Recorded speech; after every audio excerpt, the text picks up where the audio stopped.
JCI Hosur lakh city பெருங்குடையில் வழங்கும் 4வது பட்டிமன்றம். ஆக்சுவலா 21 அதே வருஷத்துல 2வது 3வது அன்புகுமார் தலைமையேற்று நடத்துனது. அப்போ இது 4வது பட்டிமன்றம் ஜேசிஐ ஹொசூர் லேக் சிட்டியில் நடத்தக்கூடியது. இந்த 4வது பட்டிமன்றத்துல ஒரு ப்ரமோஷன் கிடைச்சி நடுவரா இங்க நடுவில் உட்கார்ந்து இருக்கிறதுல எனக்கு ரொம்ப பெருமையா இருக்கு. ஒரு அற்புதமான நாள், அருமையான பேச்சாளர்கள், இனிமையான நடுவர், தங்களுடைய உழைப்பும் உயிரும் கொடுத்து இந்த பட்டிமன்றத்தை நடத்தி கொண்டிருக்கும் நமது கிளைத்தலைவர் பிஎஸ்டா ஜேஎஃப்எம் கண்ணன் அவர்களுக்கும் நல்ல கைத்தட்டலாம்.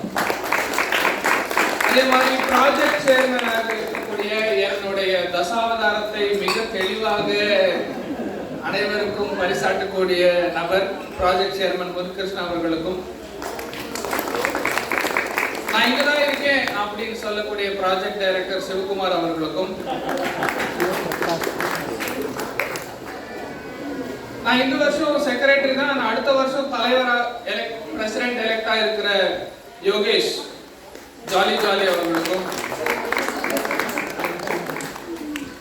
என்னதான் நம்ம பட்டிமன்றத்தை ஒரு 7 பேச்சாளர்கள் இருந்தாலும் நமக்கு ஊக்கமளிக்க வந்திருக்கும் அனைத்து ஜேசிஐ ஹொசூர் லேக் சிட்டி உயிர் நண்பர்களுக்கும் எங்களோட பட்டிமன்றத்தின் சார்பாக வணக்கத்தை தெரிவித்துக் கொண்டு முன்னாடி போகலாம். யூசுவலா ஒரு பட்டிமன்றம் ஆர்கனைஸ் பண்றதுன்றது ரொம்ப கஷ்டமான ஒரு விஷயம். அது ஒரு ஃபேமிலி மீட்ல, ஒரு ஃபேமிலி கேதரிங்ல ஒரு பட்டிமன்றத்தை நடத்துறதுன்றது இன்னும் மிக சேலஞ்சிங்கான ஒரு விஷயம். அந்த சேலஞ்சிங்கான விஷயத்தை ரொம்ப சுமூகமா எடுத்து இன்னைக்கு நம்ம முன்னாடி வைத்திருக்கக்கூடிய ஜேசிஐ ஹொசூர் லேக் சிட்டிக்கு மறுபடியும் ஒரு பலத்த கரகோஷத்தை எதிர்பார்த்து என்னதான் பட்டிமன்றம் நடத்தலாம் அப்படின்னா கூட ஒரு பேச்சாளர் கூட்டம் வேணும் இல்லையா? அந்த பேச்சாளர் கூட்டம் தேடுறது ரொம்ப கஷ்டமா அப்படின்னா கஷ்டமே கிடையாது. ஏன்னா ஜேசிஐ ஹொசூர் லேக் சிட்டி ஒவ்வொரு வருஷமும் நிறைய பயிற்சியாளர்களையும் பேச்சாளர்களும் ப்ரொடியூஸ் பண்ணிக்கிட்டே இருக்கு. அந்த மாதிரி ஒரு இருக்கிறதுனால இன்னைக்கு உங்க முன்னாடி ஒரு 6 ரத்தினங்களை உங்களுக்கு உங்க முன்னாடி உட்கார்ந்துருக்கிறோம்.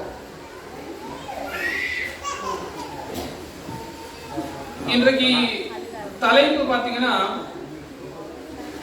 எல்லாருக்கும் தெரியும். தலைப்பு மகிழ்ச்சியான வாழ்க்கைக்கு மிக முக்கியமானது ஆசையை குறைப்பதா இல்ல வருமானத்தை அதிகரிப்பதா அப்படின்னு. இந்த தலைப்புல சிக்கலா இருக்கு. நாங்க செலக்ட் பண்ணும்போது யோசிச்சோம், சரி சிக்கலான ஒரு தலைப்பாவே இருக்கட்டுமே. என்ன இப்போ அத பட்டிமன்றம் நடத்துறதா உண்மையானது. ஏதோ ஒரு ஈஸியான டாபிக் நடத்திட்டு போயிடலாம்னு முடியாது. ஒரு சிக்கலான டாபிக்கு ஒரு ஜட்மெண்ட் கொடுக்கறத ஒரு பட்டிமன்றத்தின் கெத்து. அதை நம்ம பார்த்தோம்னா நம்ம அதுல முதல் பாதை எடுத்துக்கலாம். ஏன்னா இப்போ இந்த தலைப்புக்கு ஒரு இன்ட்ரோ கொடுத்தாதான் நம்மளால ஈஸியா கனெக்ட் பண்ண முடியும்னு நான் நம்புறேன். முதல் பாதை என்னது? மகிழ்ச்சியான வாழ்க்கைக்கு அப்படின்னு. வாழ்க்கையும் மகிழ்ச்சியும் ரெண்டு ஒன்று சேர்ந்து ரொம்ப ரொம்ப கஷ்டம். வாழ்க்கையில மகிழ்ச்சி இருக்குமா அப்படின்னா கேள்விக்குறிதான். மகிழ்ச்சியான வாழ்க்கை அப்படின்னா டபுள் கேள்விக்குறி. சரி, மகிழ்ச்சியான வாழ்க்கை சரி, வாழ்க்கைன்னு சொல்றமே அது எந்த வாழ்க்கை? உங்க மனசுல நிறைய கேள்விகள் இருக்கு. சார் எத்தனை வாழ்க்கை தான் இருக்கு? நமக்கு எத்தனை வாழ்க்கை இருக்கு? நமக்கு 4 வாழ்க்கை இருக்கு. எத்தனை வாழ்க்கை இருக்கு? 4 வாழ்க்கை. அப்படியா?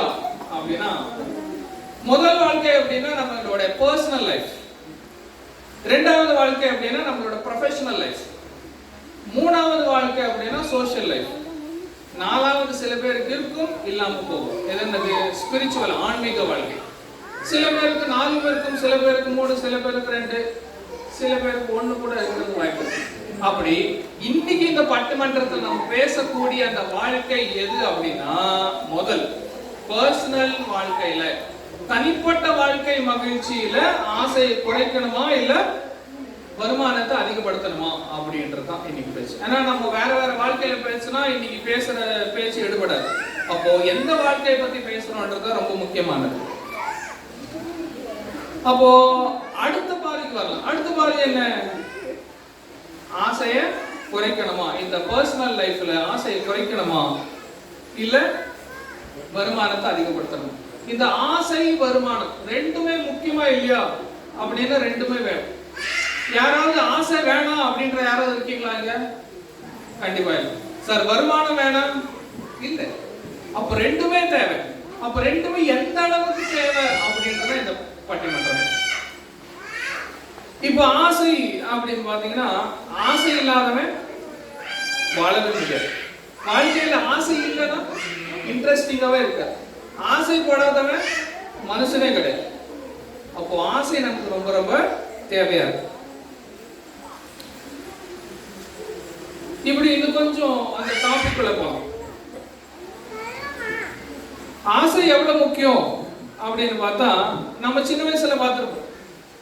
முன்ன காலத்துல தட் மீன்ஸ் நான் ஒரு 90 கிட் அப்படின்னு வச்சுக்கிட்டோம். 90s கிட்டுக்கு பெரிய ஆசை என்னவா இருக்கும் அப்படின்னா வருஷத்துல ஒரு ட்ரெஸ், 6 மாசத்துக்கு எங்கேயாவது வெளியூர் போறது, மாசத்துல என்னைக்காவது ஒரு ஸ்வீட்டோ கறியோ சாப்பிடணும், வாரத்துல ஒரு ஸ்நாக்ஸ். இதுதான் நம்மளோட ஆசையா இருந்துச்சு. ஆனா இப்போ ஆசை எப்படி இருக்கு அப்படின்னா வருஷ கணக்குல இருக்கிறது எல்லாமே வார கணக்குல வந்துருச்சு. Weekend party, weekend dinner, shopping, outing, எதை பார்த்தாலும் வேணும். ஸ்நாக்ஸ் சொல்லவே தேவையில்லை, ஃப்ரிட்ஜ் ஃபுல்லா அதுவே தான். அப்போ நம்மளோட ஆசைக்கு ஒரு அளவு இல்லாமலே போயிடுச்சு. அப்போ அந்த ஆசையை குறைக்கணுமா அப்படின்னு பார்க்கணும். இன்னொரு பக்கம் வருமானம் அப்படின்னு நம்ம பார்த்தோம் அப்படின்னா வருமானம் முன்ன காலத்துல ஃபேமிலியில ஒருத்தர் மட்டும் சம்பாதிப்பாரு. அதுல 10 பேர் இருந்தாலும் 15 பேர் இருந்தாலும் அதை மேனேஜ் பண்ணிப்பாங்க. ஆனா இப்ப இருக்கிற சூழ்நிலையில எத்தனை பேர் இருந்தாலும் அத்தனை பேரும் சம்பாதிக்கிறாங்க, இருந்தாலும் பத்தல அப்படின்னு. அப்ப பத்தலன்றதுக்கு என்ன காரணம்? இல்ல அதை அதிகப்படுத்தணுமா இல்ல நம்ம வாழ்க்கையில இருக்கிற ஆசையை குறைக்கணுமா அப்படின்றதுதான் இந்த பட்டிமன்றத்தினுடைய சவாலா இருக்கு. அதுல வருமானத்தை அதிகரிப்பதே அப்படின்னு 3 பேர் பேச இந்த பக்கம் உட்கார்ந்து இருக்கிறாங்க. ஆல்ரெடி நம்மளுடைய ப்ராஜெக்ட் சேர்மன் அவர்கள் மிக சூப்பரா இன்ட்ரோடக்ஷன் கொடுத்தாங்க. இருந்தாலும் புது மணப்பெண், ஆர்டிகல் அசிஸ்டன்ட், ஒரு சார்ட்டர்ட் அக்கவுண்டன்ட் ஆகிய நம்மளுடைய யாழினி அவர்களுக்கு மிக பலத்த கரகோஷம். இன்னொருத்தர் பாத்தீங்கன்னா மெர்சிடிஸ் பென்ஸ்ல ஒர்க் பண்றாரு. அவர் எப்படி ஆசை பக்கம் வர முடியும்? வருமானத்து பக்கம் தான் வர முடியும். அவர் ஒரு பிரின்சிபல் கன்சல்டன்டா இருக்கிறார். அதே மாதிரி 3வது சொன்னாங்க கணக்குல புலி அப்படின்னு. அப்ப கணக்குல புலினா வருமானத்து பக்கம் தான் இருக்கணும். கண்டிப்பா அவர் தான் அணியோட தலைவர் ஜே.சி. சரவணன் அவர்கள். 3 பேரும் பாத்தீங்க, ஒருத்தர் சார்ட்டர்ட் அக்கவுண்டன்ட், ஒருத்தர் பென்சில வேலை பார்க்கறாரு, ஒருத்தர் கணக்கு புலி. அப்போ 3 பேருமே வருமானத்துக்காக தான் பேச முடியும். இந்த பக்கம் ஆசைக்கு இணங்க நம்ம இன்னொரு 3 பேர் இருக்கிறாங்க. அதுல பகுமனா அவர்கள் சொன்னாங்க நாமுடைய அத்தை அப்படின்னு. மாமா தான் இருக்கிறாருன்னு அவங்களுக்கு தெரியல. ஒரு நேஷனல் ட்ரைனர், அரசு பள்ளி ஆசிரியர், நீங்க சொன்ன மாதிரி ஜே.சி. ஒசூலின் செல்ல அத்தை. அவங்க பேசி நிறுத்துறதுக்கு ரொம்ப கஷ்டம். நான் ட்ரை பண்றேன். ஏன்னா அனுபவம் என்னோடது. அதுக்கு அடுத்தது பாத்தீங்கன்னா அடுத்தது ஷெல் இந்தியா பெங்களூர்ல ஒரு ப்ராஜெக்ட் மேனேஜரா இருக்கிறாரு. உங்களுக்கு யாராவது இன்வெஸ்ட்மெண்ட்ல ஃபைனான்ஸ்ல இன்வெஸ்ட் பண்ணணும் அப்படின்னு ஆசை இருந்துச்சுன்னா எங்களை காண்டாக்ட் பண்ணிக்கலாம். மிக அனுபவம் மிக்கவர். இருந்தாலும் நான் இன்னைக்கு ஆசை பக்கம் தான் பேச போறேன் அப்படின்னு வந்திருக்கிற ஜே.சி. சதீஷ் அவர்கள். அடுத்தது பாத்தீங்கன்னா இந்த அணியினுடைய தலைவர், Fleetguard filters private limited assistant manager ஆக வேலை புரியும் அவர்கள். ஸ்டாண்டப் கமெடியன், ஜோன் ட்ரெய்னர், சிறந்த பேச்சாளர், கவிஞர், இப்படி சொல்லிக்கிட்டே போலாம். இந்த 3 பேரும் ஆசை எப்படி மேனேஜ் பண்றது அப்படின்னு பேச வந்திருக்காங்க. அன்புகுமார் அவர்களுக்கு பலத்த கரகோஷம்.